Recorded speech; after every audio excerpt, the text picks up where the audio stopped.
Feed me chicken. Hello YouTube, I am Feed Me Chicken. How the cluck are you? Welcome back to another video and welcome back to another apology. But who this time am I apologising to? Well, I'm apologising to the man, the myth, the clucking legend that is Busubi, the man in Japan. Yes, I received a wonderful parcel from this gentleman, but I received it way back in December of 2021. In fact, you could almost call this a Christmas present because it was literally a couple of days before Christmas. Now, it is currently April 2022 and I've only just got round to doing this video. So my apologies even go to Busubi. Let me tell you a little bit about my friend Busubi, and he is a fantastic person. He's a man of knowledge. He is a man who calls himself lazy at times, but even when he says he is lazy, fuck me, he's far from lazy. Sadly, the videos that relate to most of his pickups are not on his channel anymore. But if you are on Instagram, he does post items he picks up. Occasionally, he will post the pictures on his Instagram page. Now, on his actual YouTube channel, you can still see the Man in Japan videos, and they are worth seeing. Japan looks like a lovely place. Gives you a little tour, walk around. Things that happen in Japan. Yeah, wicked videos. Should do more. I really would actually like to see Busubi back on the tubes, doing pickup videos, because the more I got to know the man, the more I appreciate the videos than what I did before. Now, the reason for this is that me and Busubi, we've had conversations. I found out more about his videos. Even the introduction, should you ever get the opportunity to talk to him about what makes up his introduction, it's phenomenal, because there's a lot that goes into that. And then throughout the videos, well, we're in April, so Easter eggs actually apply. But there are loads of them in his videos. And if you get to know the man, then you start to understand there are more, his videos are more in depth than you realise when you first watch them. Which is incredible, because when you think about, like my videos for example, it's just me chatting onto you guys, showing you I got this or I got that. I don't really have like a undertone of music. I don't have something that may be like related to some sort of memory in some way, and yet embedded in this guy's videos when he had them up were these sorts of Easter eggs. And yeah, it's amazing to know, it really is. So Busubi, I apologise for this video being late, and I do hope one day you do return back to the tube and start putting out those contents again. And certainly for me personally, I then get to delve into what did you put where. Yeah, he's a great man. Really, really good guy. Really good friend. Now, the other thing about Mr. Busubi, when it comes to his parcels, so I've received a couple so far, is that I get excited. I'm a really, really excitable guy. And when it comes to other tubers, you know, if you see my back catalogue of videos, you'll know I have been on the receiving end of generosity galore. The difference between the generosity of other tubers in the UK and Mr. Busubi over in Japan is that I know generally from other tubers what's coming to me. Don't get me wrong. Do not get me wrong.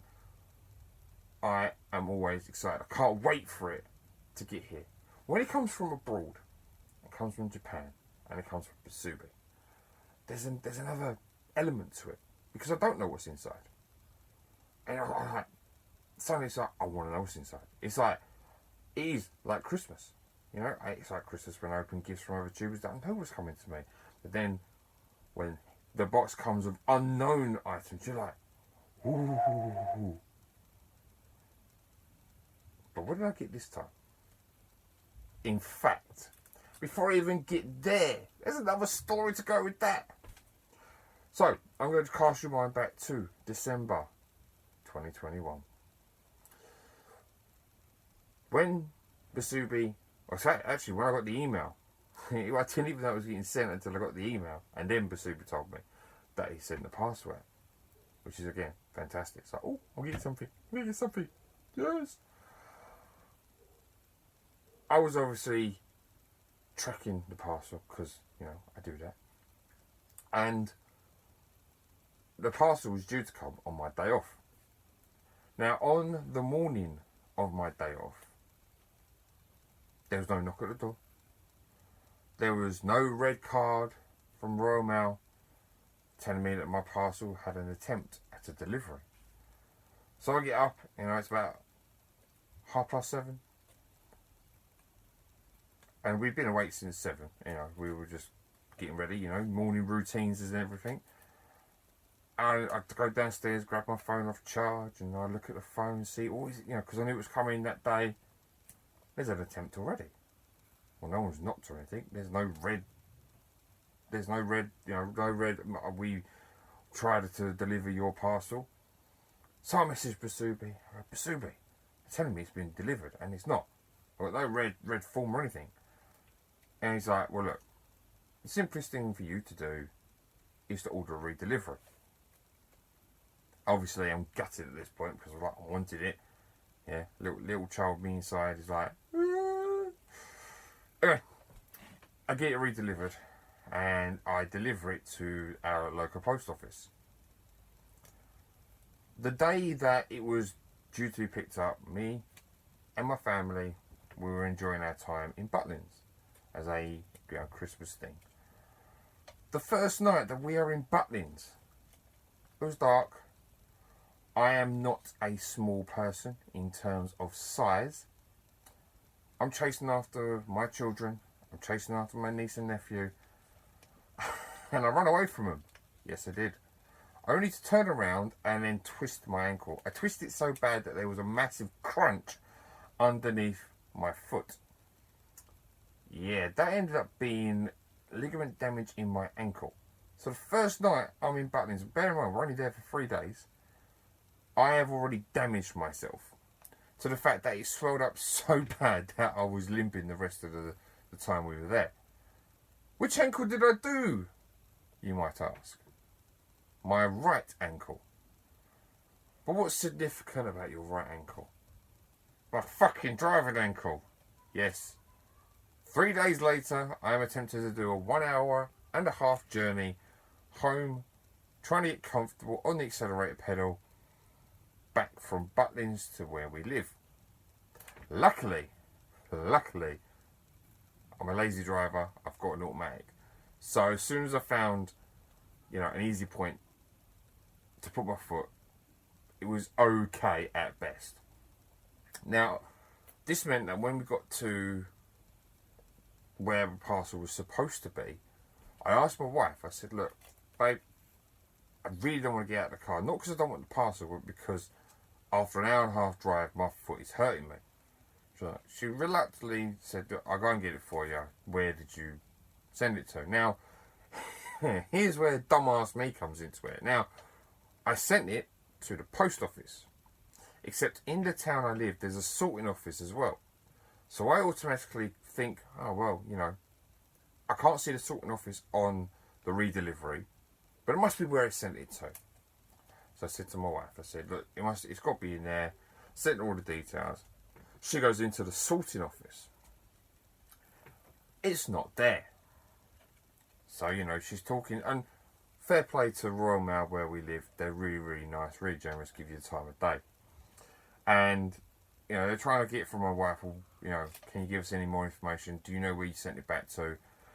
So she rings me up and she tells me, you know, this, that and the other. I'm looking for it. I send her the information. She goes, you fucking dickhead. Or words to those effect anyway. Because what I'd actually done is obviously sent it to the post office. Yeah. So I sent her out to one place. and it should have been the other. But, you know, she still went to the post office for me, which luckily just round the corner from the sorting office, and we get the parcel, which is great. My wife wasn't too impressed because I obviously sent it to the wrong place, made it look a bit silly, but that wasn't her fault. That was my fault. So I get home, and you know, like you would like a child on Christmas Day, I'm into that parcel quicker than you can utter any word of the English dictionary. But what did I get in the parcel? So let's get in to the meat and potatoes of the video. And let's start off with the non-gaming items. So I'm going to start off with the first one, and it's Pokemon. Here we are. It's upside down. Of course it is. Why start off the video the right way, eh? And there we go. HP of 80. Now, do I know much about Pokemon? Not really. But what I do know is that I don't think you're going to get it because of the glare. But I think this is like a mini hologram version of a Pokemon card. There's a HP of 80. I don't know if you can see that there. But that picture. I mean, I don't know what to make of the picture. And there are the stats, if you're interested. But yes, we have a Pokemon card. Now, the next items I'm going to show are still non-gaming related in a way. And it's a first on the Feed Me Chicken channel. But let's get into it. So, we got some goodies all the way from Japan. And our first thing I thought of with these items, which I will show you momentarily, is the people in Japan know exactly how to do marketing, and they know how to do it right. If you go into your local shop, you're used to every brand that's there, pretty much. And nothing really goes, wow, jump out at you, so I want that, you know, come get me, you know, I'm here, I'm all bright and colourful. Doesn't really do that. You know the brands, and it's just bland, you know. Even though you know what they are, it's just bland. However, the packaging from Japan, well, there's a whole different kettle of fish. So what do I mean by that? Well, let's start off with this one here. Now, my son, he knows the anime. He's already told me, I want to say Jujitsu, which is wrong. But it's just, I think it's like Jujitsu something similar to that. But look, yeah? You walk into a shop, and you see that. That already says to you, this is something cool. Now, this is obviously something that I need to make, which I will do with probably my daughters, because my son isn't genuinely that interested in making sweets. But yes, I'll do this with my daughters, and we're going to find out how this tastes. Think of the things that you've got to make. This is where product, you know, the product placement, the particular brand you want to promote. This is where this makes sense. Right here, right now, yeah? And it's, you know, you've got to make this. And you've got Super Mario Maker 2 on the front. Well, that makes sense, because you've got to make things in Mario Maker. But logic. But look at it. Look, it's Mario. It's Luigi. It's like colourful. It's right in your face. It's like, yes. Yes. And obviously what I would need to do is get, as busubi told me, go and get Google Translate and let the text jump out of me to make this. But, you know, there's all your instructions and stuff. But yes, that makes sense. You don't get, well, I don't see anything like that here in the UK. Put those over there. Now, the bit that's different to the channel. You see me on the channel before, but you haven't seen me taste test any products. So the next one that we've got, I know nothing about. I'm assuming they're sort of jellies, but I haven't opened them. We have Splatoon. How good does that look? Colourful, in your face. It's brilliant. So let's crack this open. Let's put this one to the side. No, that's not going to work. Right, let's crack this bad boy open and let's see if we can give it a little taste. I'm opening it. Oh, there we go. Yes, there is another product. You see it there. Just that I haven't got much in the way of space here for me to put this other package down. So let's just see if I can open it and I haven't completely failed. Now what's going to happen? I'm going to open this and go over it. Right. So, oh. Now that smells really nice. Right. So let's just get some out. Now I've got to be honest. The colour scheme makes sense as well. Yeah, because look. Okay, you got the green squid. Okay, and you have. I'll get out the right way. Orange one. Again, it makes sense. So let's go and let's put it in the beak and let's taste it out.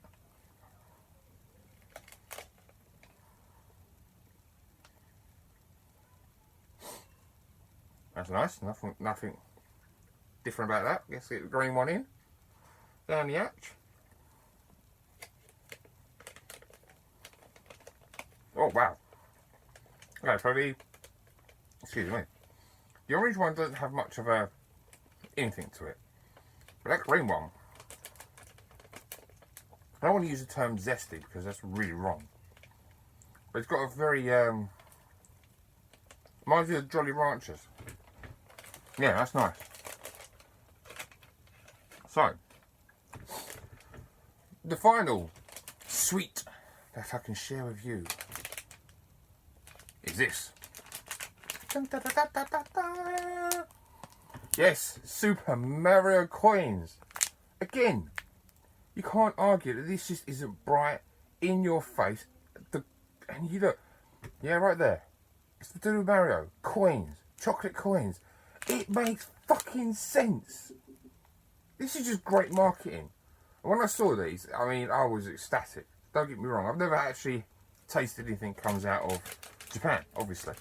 I really should have made the other two up, to be fair, to do this video, but where I've just not had a lot of time, you can tell, because obviously the video is within 4 months out of date if you want.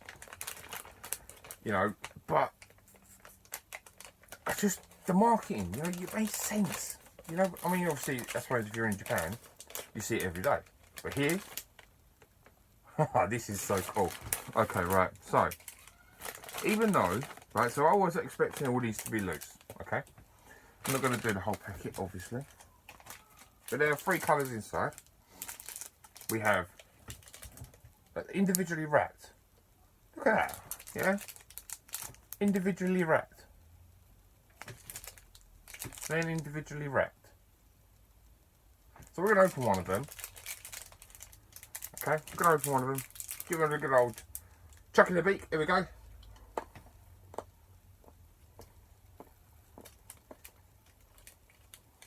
Yeah, it's chocolate.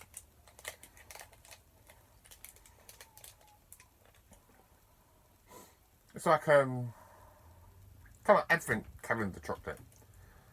See, I know most people say, well, chocolate's chocolate, not much of a distinction, but yeah, that's like, yeah, advent calendar chocolate. So if you know what I'm talking about, that's what it tastes like.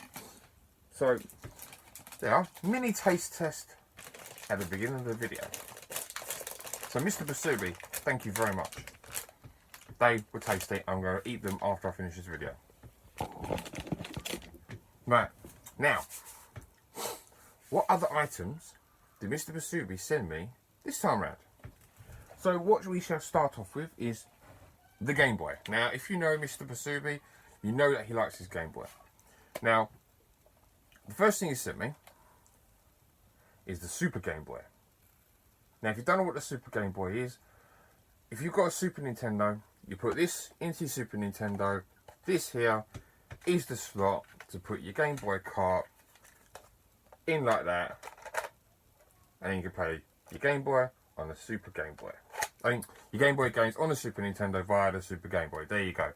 Bit of English helps in this video, eh? Now, the good thing about this is that it came with a game. Yes, it did. Told you, I get spoiled, I do. Now, the game he sent me okay, is the Japanese version of Donkey Kong Country. Now, I own Donkey Kong Country as the British version. PAL version, there we go. But what's good about it is I now get to do a label comparison, which I've never done on my channel either. So, here you go. Okay, I hope you can see them both together. Now, what you may or may not notice with this is that the British one, okay, if you have a look at it, to me, the colour looks really dull. The camera angle, or like, you know, the camera is kind of further back so you see more depth. You don't see the characters so much, but the colours just don't look great. Now, with the Japanese version, yeah, the same picture's used, but it's closer to the characters of the game, and the colours just look richer. So, on this one, I think you can top it up to a score for the Japanese artwork when you compare the cards together. Wicked though, because what I also get to do is when I get round to playing these games, look at that, is I can then do one of those comparisons to whether the PAL or the Japanese game plays better. If there's any cultural differences as well. Because, you know, we all watch the YouTube videos, you know, where there's some sort of censoring or something or other, or something plays different, or there's some mechanic that's not quite the same in both versions. I get to have a look at that firsthand for myself. So, what's next? We're going to go with the Wii next. Now, there we go. The first thing I got is this. Now, I don't want to get the glare on it. There we go. Wii to HDMI. Now, normally, I'm not one of these people who cares much about upgrading the, like, say, a retro console to HDMI. That's not me. I actually really do enjoy playing a retro console through a CRT and just enjoying what was meant to be in front of me. But the Wii to me, the Wii provokes a different kind of conversation. Now, the Wii, you know, it was challenging well, I say challenging, but it was around the same time as the PlayStation 3, around the same time as the Xbox 360, and yet it did not come as a HDMI connector. It came as composite. So, I am actually really, really happy to have this, because I am of the opinion that the Wii really should be HDMI, just because of the era it came out in. So to have this and be able to hook it out to, obviously, my LCD TV is fantastic. And this I know about this particular device, because you can get other versions. This is actually meant to be the best one. So I am super grateful for that. So thank you very much, Mr. Busubi. It doesn't stop there. No, the generosity does not stop there. I have now got a game I definitely 100% need to play. And that, oh, there you go. I'm going to get all glare on it. There we go. Chicken Shoot on the Wii. Do you see a likeness? Do you? Can't wait to play this. Thank you very much. But does it stop there? Does it stop there? No, it doesn't. We are now going to move on to the Nintendo 64. Yes. And we're going to do a bit more label comparison. So first of all, allow me to show you the games that came my way. And I get to also share with you some very interesting differences, I think. And I'll tell you why in a minute. So the first game we got is Super Mario 64. Okay. Now, I'll show you the artwork right again. Now, I like this. And I'm going to tell you why I think this beats the PAL version. So, there you go. There's that. And here's the PAL version. There you go. Super Mario 64. So, without dropping everything, There we go. Now, if you look at the Super Mario 64, okay, you've got the impression that you've got a duel going on between Bowser and Mario. The colours and the shape of the characters, they don't look chunky, they don't look stretched, they just look correct. Okay? Now, if you have a look at the PAL version, Bowser looks like he needs to go on a diet, and Mario, the picture of Mario just looks really clunky. I think I say clunky as he's running away. You know, it looks all bent out of shape. So in this instance, I just think that the Japanese version, label-wise, simplistic was just better. My opinion. But it's 2-0 to Japan, in my opinion. The other one I get to show you is Wave Race 64. So there's the Japanese version. And here is the PAL version. Now, in my opinion, the Japanese version goes 3-0 up. Now, why do I think that? Well, take the PAL version. Is there much going on? No. If you just saw this and didn't know what the game was about, it doesn't give you much information. However, you take the Japanese versions, you have multiple vehicles in there. They look like they're racing. They look like there's a bit of competition there. And it could even give you the impression that there's more than just a one-player game. Whereas the PAL version, to me, would say one player only. But there's something else that also means, in my opinion, that the Japanese game, although both versions of both games may be exactly the same, the Japanese would win again. Why is that? Why is that, you ask? Because the Japanese version had the built-in, yes, they had built-in rumble feature. I was going to say vibration pack, but that was wrong. Rumble feature is built into the car of the Japanese version on both Super Mario 64 and Wave Race. And again, you know, I get the joy now to play, and again, I can look for any sort of differences between both versions, which is fantastic. However, the best N64 game I got from Mr. Busubi is in fact this one. Now, I'm not going to butcher the name in Japan, but basically it is a train simulator. Now, the reason that this is the best game that I got sent from the N64 lot, because they're all brilliant, is because Mr. Busubi likes his trains. He's made no secret of that. Obviously, you can't watch the video now because it's not there. However, it was either the last pickups video I did or the one before that. He actually got the controller that goes with this game. He had it before he sold it on, but now he's got it again. But for me, and I will be playing this game because, again, if you've seen the last time I got a package from Busubi, I got a stunning Japanese N64. I get to play this and experience it for myself. Now, speaking to Busubi, there are a lot of differences between the trains that are there and the trains that are here.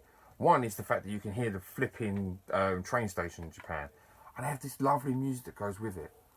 And I'm hoping that obviously I get to experience, you know, more through this.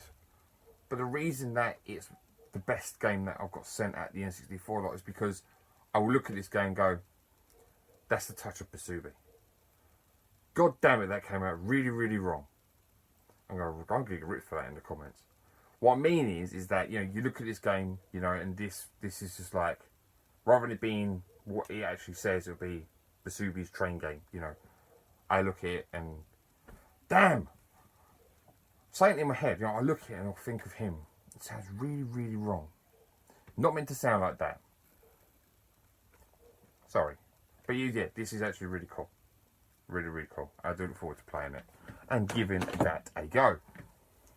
However, the gifts just kept on rolling. Yes, the gifts kept on rolling. So, we're going to finish on Super Nintendo. And once again, I get to do a cart comparison. which is brilliant. It was really good to do this. So the other game I got sent is this one, Donkey Kong on the Super Nintendo. I own the PAL version on the Super Nintendo. This time, the winner is the PAL version, 100%. So, if you look at the cart, to me, you know, there's something going on. You know, you get the impression that either, obviously, you've got bananas, yeah, you're getting chased by a rhinoceros, okay, there's an element of danger, okay, this looks like something is happening. Here, alright, I get the impression there's a two-player game involved, maybe. Yeah, or you get two characters, obviously.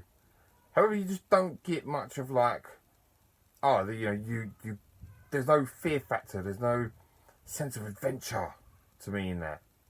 So, yeah, for purpose of cart comparison labels, PAL 1 wins. But overall, Japan is kicking the PAL region's ass. Now,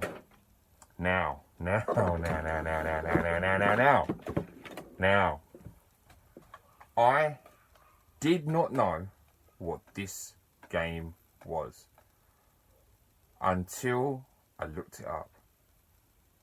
And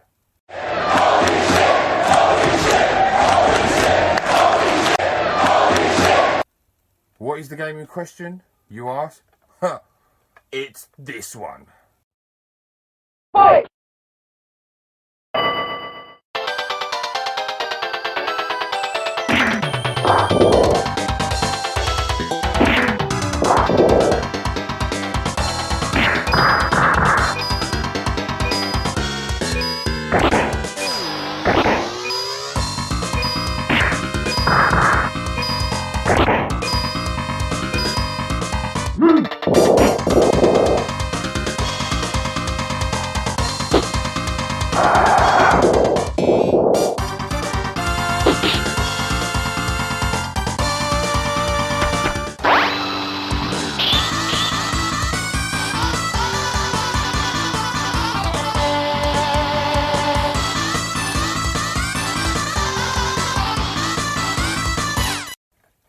Yes! Saturday Night Slam Masters on the Super Nintendo. Oh my god. Yes. Oh, when I actually knew what this game was, Mrs. Busubi straight away, and I mean, he must have thought I was some crazy man, I'm telling you. But he basically said, I thought you'd like that one. And, you know, I was just like, yes, thank you, yes. Saturday Night Slam Masters, man. And yet on the card it says Muscle Bomber. There you go. Is what it is on there. Muscle Bomber. Capcom.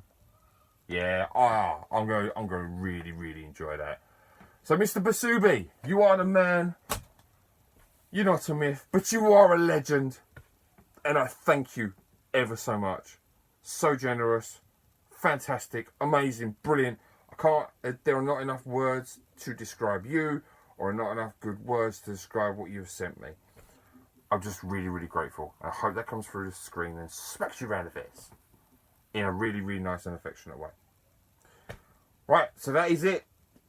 That is it for this one. Sorry it took so long to do, but I think you can agree with me. Well worth the wait. Right, that's it. Take care, YouTube. Bye.